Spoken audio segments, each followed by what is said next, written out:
Hey guys, Prime Collections coming at you today. We're going to be talking about a couple different things here in the world of Funko NFTs. First of all, they had a new set of Funko NFTs come out that is a series 2 of one we have already had. And I think the discussion needs to be had about this possibly being the best series of NFTs they've released overall, completely through two series of them.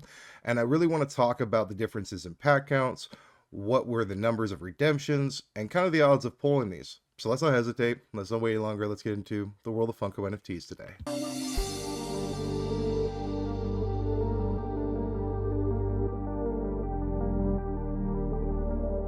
The second set of Scooby-Doo NFTs were announced, I think, probably a couple days ago. I believe it was last Friday.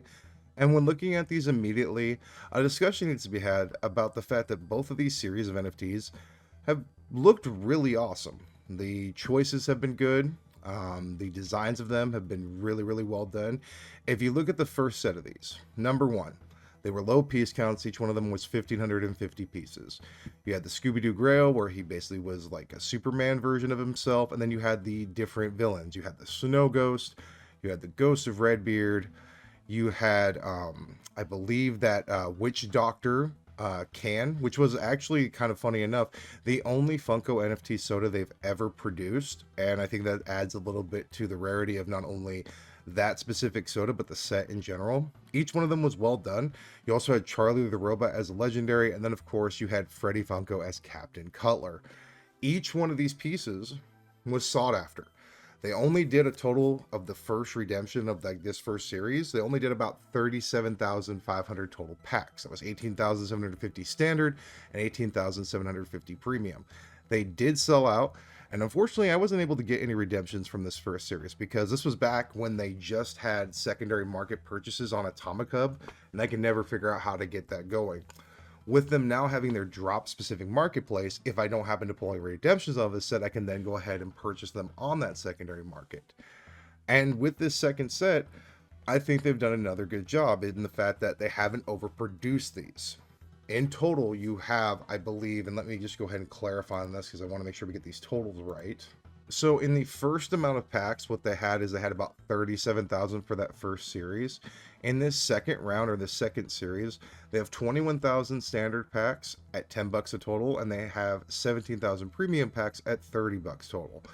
So that's only 38,000, and that's only another 1,000 packs in circulation for the second series. So once again, they are keeping the release of this lower.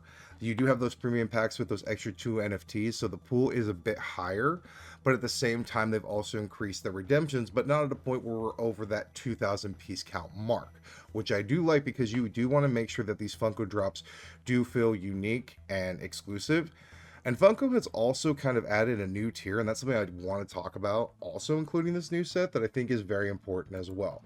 So let's get right into those like redemptions because there is something that's kind of new and unique that they are introducing, and I think that they'll do going forward because one, it brings in newer collectors who are unsure about purchasing these because they don't want to spend money if they're not going to pull anything. Two, it also makes it a lot more appealing because they're picking pieces that more people are going to want and that more people are going to have access to. So in this set specifically, we always usually have a grail piece. 9 times out of 10, that grail piece is limited to 999 pieces. Suffice it to say that there's a couple instances where they weren't 999 pieces, but this is no different. In this set, you have a metallic Black Knight. This is another iconic Scooby-Doo villain that was introduced in the original show. I think it's a good choice. I think it's one of those iconic villains that you know where it's from, just not only based upon the design here, but just based upon the fact of iconicness and people understand where it's from. Like you can see this and you immediately know, okay, that's from Scooby-Doo. So good choice on them. I think this one will be extremely sought after. It will be a little bit tougher to pull, but if you do pull it, congratulations, because a lot of the Scooby-Doo pops from that first series do maintain a pretty high price point on the secondary market still today. I was kind of looking at them at Mercari.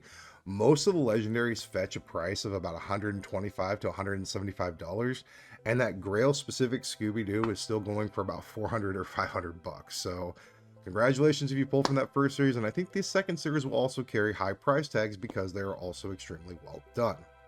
Next up, you have 3 legendaries in the set, and each one of those is 1,900 total pieces. So the first of these legendaries is the Headless Spectre. It's another iconic Scooby-Doo villain. He's holding a candle here. This one's very cool, really well done and detailed. The colors match, it looks phenomenal. I think this one will do really well, regardless of if you get it out of packs or on the secondary market. I still think it'll fetch about $100 price tag. Next up, you have the Puppet Master. I think this is one of the two best legendaries they announced. I think this one is really well done. He's got the little miniature figure with the strings connected in his hand.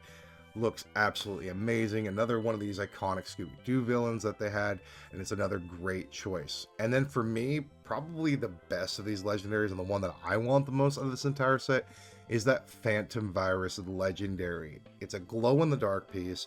It's from one of the most successful Scooby-Doo movies. I think it is Scooby-Doo and the Phantom Virus, but I could be wrong. Someone let me know down in the comments below if I butchered the name of the movie that it's from.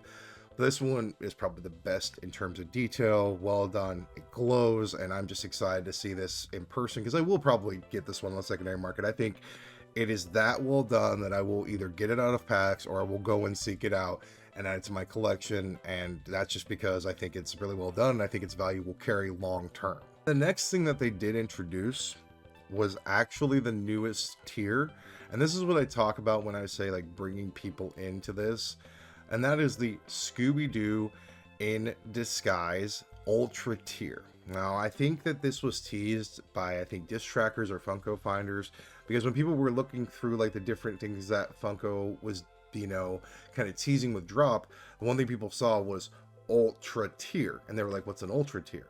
The Ultra is one tier below Legendary, and it's another redemption tier, and the Scooby-Doo in Disguise is the first of those, and it comes in at 5,000 pieces. So what this means is you've got redemptions that you can only still get through packs, but are a little bit higher. And what that's going to mean is it's going to be higher pull rates, and people are going to be able to get stuff from drops, and they're not going to feel disincluded. I think one of the biggest complaints that Drop heard was that people would spend hundreds of dollars and not pull anything. So they're now mitigating that by introducing this new tier and allowing people to have a better success rate at pulling maybe potential pop that they want. Out of all of these, I know that the Scooby-Doo Disguise is probably really well received. But with that being said, you might have some collectors saying, oh, it's too high a piece count. I think that this is appeasing on both fronts. You've got a limited piece, not too limited enough to where people can actually pull and have a successful pull rate, but at the same time, not so overproduced that people don't want to participate in the drop to get it. So I think that they've kind of hit upon that, you know, that sweet spot that everybody wants.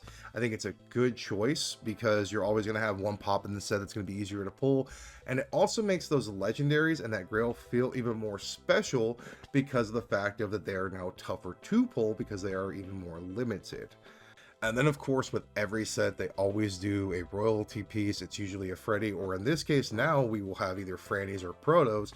And they decided to go with Proto for this, and that is Proto as Scooby-Doo. This one also glows in the dark, and I'm curious to see what piece of it does, because, you know, he's got the green crown, he's got the Scooby-Doo overall look there, and I can't tell what he's holding in his hand at the moment.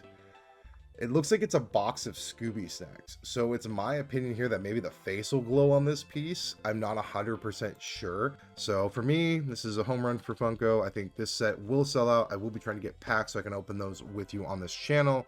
And of course, you know, I'm excited to see this when this releases. And of course, when does this release? Well, it's right around the corner here. It is actually a week from tomorrow on the 28th. It is going to be at 11 a.m. Pacific time, 2 p.m. Eastern. And when these go live, these will probably sell out, I'd say probably within the first hour. So good luck to you. Hopefully you get some packs. I'm definitely going to be trying for it, and I'm very excited to see this. But yeah, guys, that's going to do it for me today. I just wanted to kind of share this drop with you, this information with you, and what more of my personal thoughts about it. I'm definitely going to be going for packs. Let me know in the comments below if you are as well and what you are hoping to pull. Thank you so much for sticking around through the entirety of the video. I truly appreciate it. Please like the video. Please subscribe to my channel. And once again, I will talk to you guys later.